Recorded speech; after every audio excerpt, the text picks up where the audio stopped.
إن الحمد لله نحمده ونستعينه ونستغفره ونعوذ بالله من شرور أنفسنا وسيئات أعمالنا من يهده الله فلا مضل له ومن يضلل فلا هادي له وأشهد أن لا إله إلا الله وحده لا شريك له وأشهد أن محمدا عبده ورسوله لا نبي بعده. قال الله تعالى في كتابه العزيز: يا أيها الذين آمنوا اتقوا الله حق تقاته ولا تموتن إلا وأنتم مسلمون. وقال أيضا: يا أيها الناس اتقوا ربكم الذي خلقكم من نفس واحدة وخلق منها زوجها وبث منهما رجالا كثيرا ونساء واتقوا الله الذي تساءلون به والأرحام إن الله كان عليكم رقيبا. وقال أيضا: يا أيها الذين آمنوا اتقوا الله وقولوا قولا سديدا يصلح لكم أعمالكم ويغفر لكم ذنوبكم ومن يطع الله ورسوله فقد فاز فوزا عظيما. فقد قال نبينا عليه الصلاة والسلام: فإن أصدق الحديث كتاب الله وخير الهدي هدي محمد صلى الله عليه وعلى آله وسلم وشر الأمور محدثاتها فإن كل محدثة بدعة وكل بدعة ضلالة وكل ضلالة في النار. أما بعد، jamaah Jumat rahimani wa rahimakumullah. Yang pertama, marilah kita memuji Allah Subhanahu wa taala sebagai sesembahan yang mencipta alam semesta, sebagai zat yang mencipta alam semesta, zat satu-satunya yang berhak untuk diibadahi, yang telah memberikan karunia kepada alam semesta ini. Kemudian semoga salawat dan salam selalu tercurah kepada Nabi besar penutup para nabi Muhammad sallallahu alaihi wasallam. Adapun khutbah kita kali ini yaitu membacakan sebagian ayat di dalam Al-Quran yang mudah-mudahan setelah mendengarkan, menyimak, memahami, bisa menambah keyakinan kita kepada Allah, kepada agama ini dan kepada hari akhirat, sehingga berbuah keimanan dan amalan soleh. Adapun ayat yang akan kita bacakan yaitu surat Al-Fatihah. Orang yang beriman kepada Allah adalah orang yang ketika dibaca Al-Quran bertambah keimanan mereka.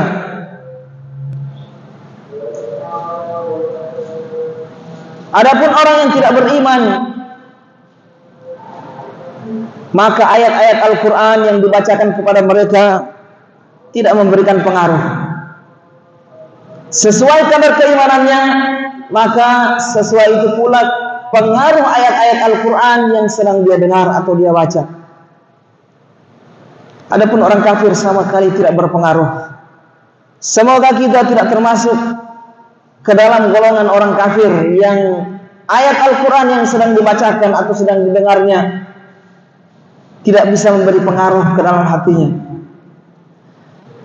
Allah Subhanahu wa taala mengatakan di dalam Al-Qur'an, Bismillahirrahmanirrahim. Alhamdulillahi rabbil alamin. Ini adalah ayat yang pertama dari surat Al-Fatihah, yaitu Alhamdulillahi rabbil alamin.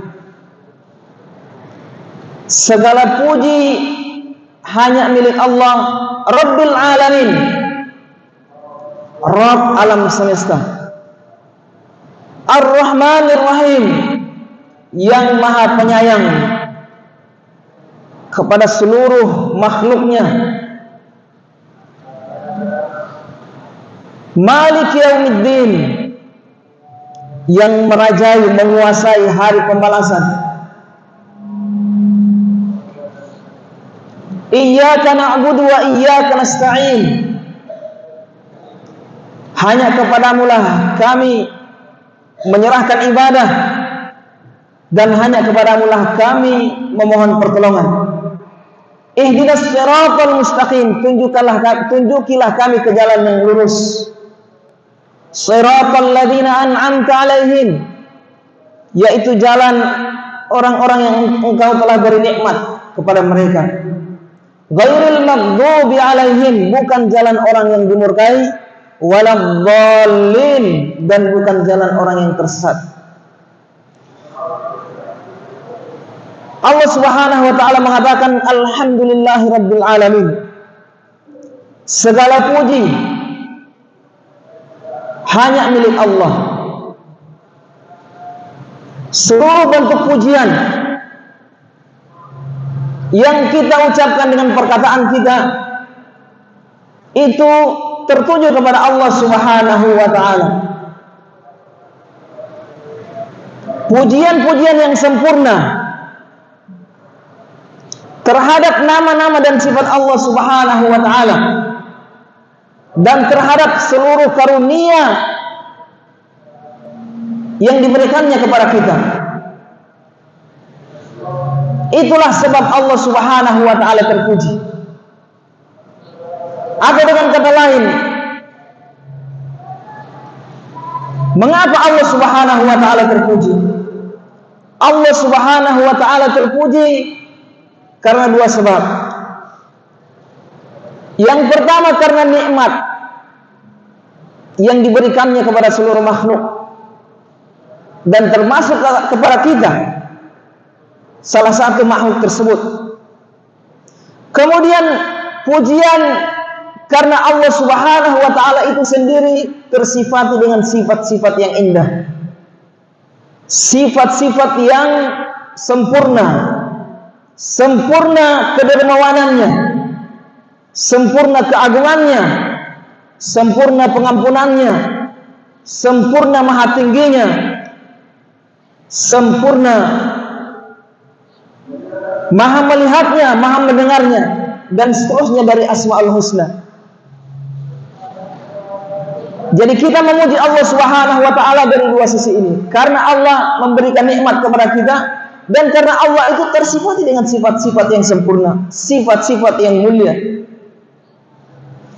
Kemudian dari sisi yang lain, seseorang itu tidaklah dikatakan memuji Allah Subhanahu wa taala kecuali dia mensucikan Allah dari dua sisi.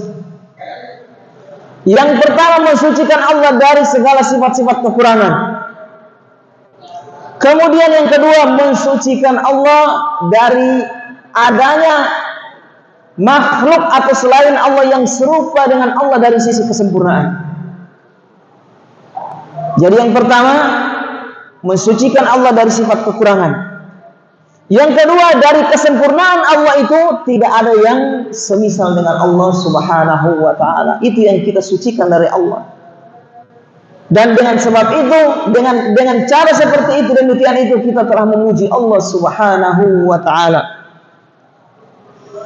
Jadi segala puji-pujian yang indah yang keluar dari lisan kita, karena pujian alhamdulillah itu adalah pujian dengan lisan atas segala nikmat dan atas segala kesempurnaan dan nama-nama dan sifat Allah Subhanahu wa taala. dengan Rabbil Alamin.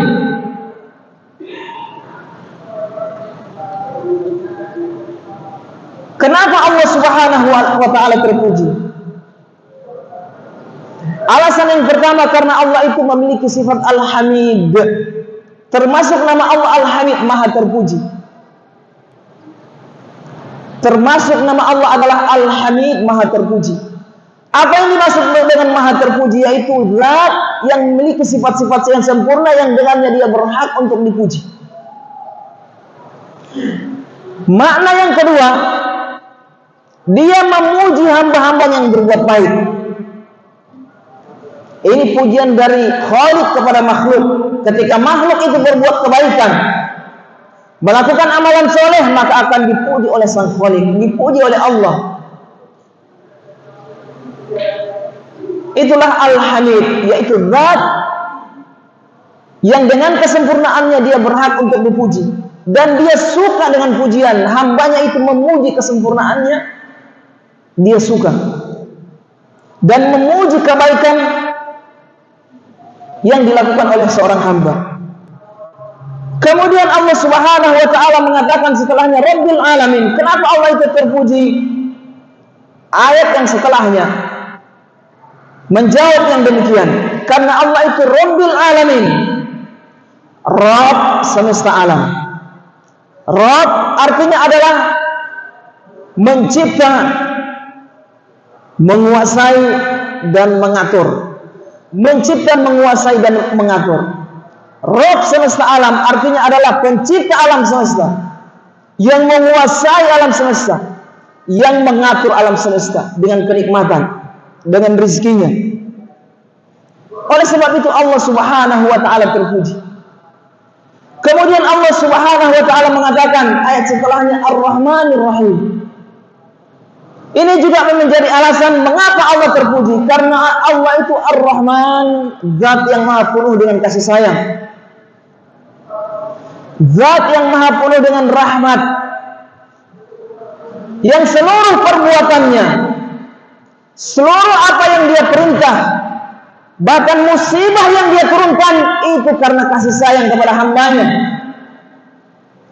Apa yang dia perintah, apa yang dia larang, di sana ada kasih sayang, kebaikan buat hambanya, maslahat. Maka jangan sampai seorang hamba berprasangka buruk kepada Allah karena musibah yang Allah turunkan.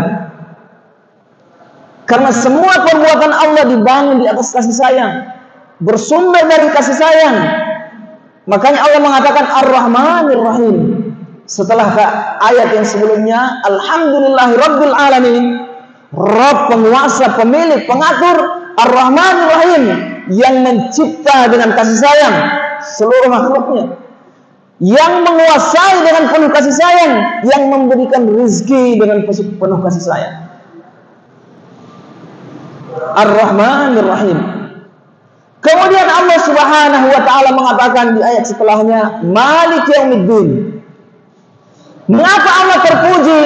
Karena Allah itu Malik Yaumiddin, raja alam akhirat, raja hari kemudian, penguasa hari kemudian. Mengapa Allah Subhanahu wa ta'ala mengkhususkan bahwasanya dia penguasa hari akhirat, penguasa hari pembalasan, penguasa hari kiamat, padahal Allah adalah penguasa alam semesta? Kata para ulama,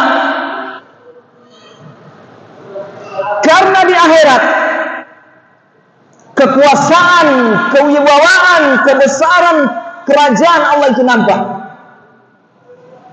Makanya disebutkan dalam riwayat yang sahih, setelah alam ini hancur, yaitu kejadian pada hari kiamat, dan seluruh manusia mati, maka Allah berkata, limanil mulkul yaum, siapa yang pemilik kekuasaan pada hari ini? Siapa yang merajai, yang menguasai pada hari ini? Dan tidak ada makhluk yang berkata-kata, walaupun malaikat, tidak ada. Karena sebagiannya mati, manusia seluruhnya mati, jinnya mati semua. Allah ingin memperlihatkan bahwa Dia adalah maha kuasa atas segala-galanya. Limanil mulkul yaum, siapa pemilik kekuasaan pada hari ini, kerajaan pada hari ini? Tidak ada yang berkata-kata. Dan Allah sendiri yang menjawabnya, lillahil wahidul qahar. Pemilik kekuasaan adalah Allah Subhanahu wa taala Al-Qahhar, yang tidak bisa terkalahkan kekuatan. Aqulu qouli hadza astaghfirullah li wa lakum wa lisairil muslimina wal muslimat min kulli dhanbin innahu huwal ghafurur rahim.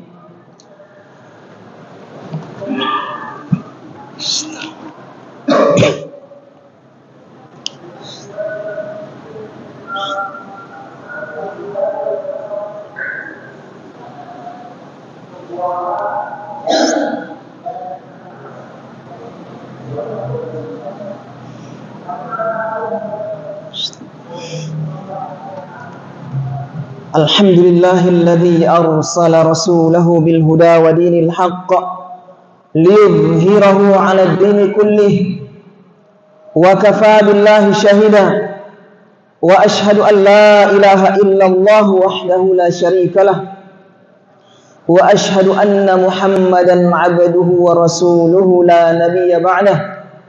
Subhanaka la ilma lana illa ma 'allamtana innaka antal alimul hakim. Allahumma 'allimna ma yanfa'una wanfa'na bima 'allamtana wa zidna ilman ya Fattahu ya Alim. Jamaah Jumat yang sama dimuliakan Allah Subhanahu wa taala. Ayat yang agung yang baru kita sebutkan tadi, yang terakhir, yaitu Malik Yaumiddin, penguasa hari pembalasan. Di sini Allah Subhanahu wa taala ingin menginformasikan kepada kita, atau ada isyarat, atau ada pesan, atau ancaman bahwasanya seorang hamba akan dikembalikan kepada Allah Subhanahu wa taala, sang penguasa hari pembalasan. Untuk apa dikembalikan? Untuk mempertanggungjawabkan kelakuan-kelakuan dia selama di dunia. Malik Yaumiddin, penguasa hari pembalasan.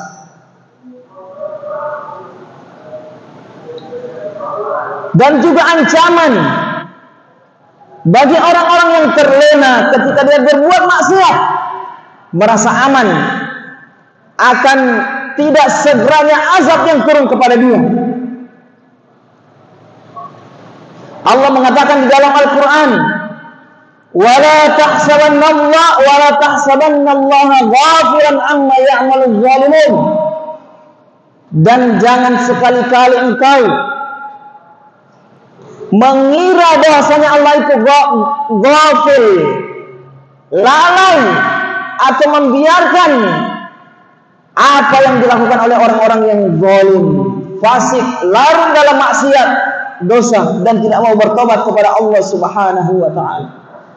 Jangan sekali-kali engkau menyangka bahwasanya Allah Subhanahu wa taala membiarkan mereka. Innama yu'akhiruhum liyawmin tashkhasu fihi al-absar. Hanya saja mereka itu diberi ulur, dibiarkan, dan akan dibalas perbuatan mereka di hari yang mata itu terbelalak. Ini ancaman yang keras dari Allah Subhanahu wa taala. Bagi orang-orang yang berbuat zalim, hati-hati. Yang merasa aman dengan dosa yang dia kerjakan, hati-hati. Malik Yaumiddin, raja hari pembalasan, yang akan membalas segala keburukan kita, kezaliman kita jika tidak segera bertobat kepada Allah Subhanahu wa taala. Di beberapa ayat yang telah kita bacakan tadi, kata para ulama, ayat yang pertama dan yang kedua ada semacam ajakan untuk bersemangat mengejar rahmat Allah Subhanahu wa taala. Bahwasanya Allah itu Maha Penyayang, Maha Pengasih, Maka mari bersemangat untuk mengejar rahmat Allah Subhanahu wa taala dengan melakukan amalan soleh. Dan orang yang sudah terjerumus ke dalam dosa untuk cepat bertobat kembali kepada Allah Subhanahu wa taala, karena Allah itu Maha Penyayang. Kemudian ayat Malik Yaumiddin ancaman bagi orang-orang yang terus-menerus membatu di atas dosa yang dia lakukan, tidak mau bertobat kepada Allah Subhanahu wa taala. Jadi harus terkumpul antara harap dan takut. Jadi di dalam ayat yang mulia ini, beberapa ayat yang Allah sebutkan, kata para ulama, pada diri seorang hamba harus terkumpul rasa harap kepada Allah dan rasa takut kepada Allah Subhanahu wa taala. Rasa harap ini yang mendorong dia untuk mengejar rahmat Allah, bersemangat beramal. Ketika terjerumus ke dalam dosa, cepat bertobat kepada Allah. Rasa takut yang akan mengekang jiwanya, nafsunya untuk tidak berbuat dosa. Kemudian ayat setelahnya Allah Subhanahu wa taala mengatakan, iyyaka na'budu wa iyyaka nasta'in. Hanya kepadamu kami menyerahkan ibadah dan hanya kepadamu kami memohon pertolongan. Ihdinas siratal mustaqim. Setelah memuji Allah Subhanahu wa taala dengan pujian yang indah, pujian yang sempurna, Allah Subhanahu wa taala memerintah kita untuk berdoa kepadanya. Karena termasuk adab agar doa kita cepat diterima atau dikabulkan oleh Allah adalah memuji Allah dulu sebelum meminta hajat kepada Allah.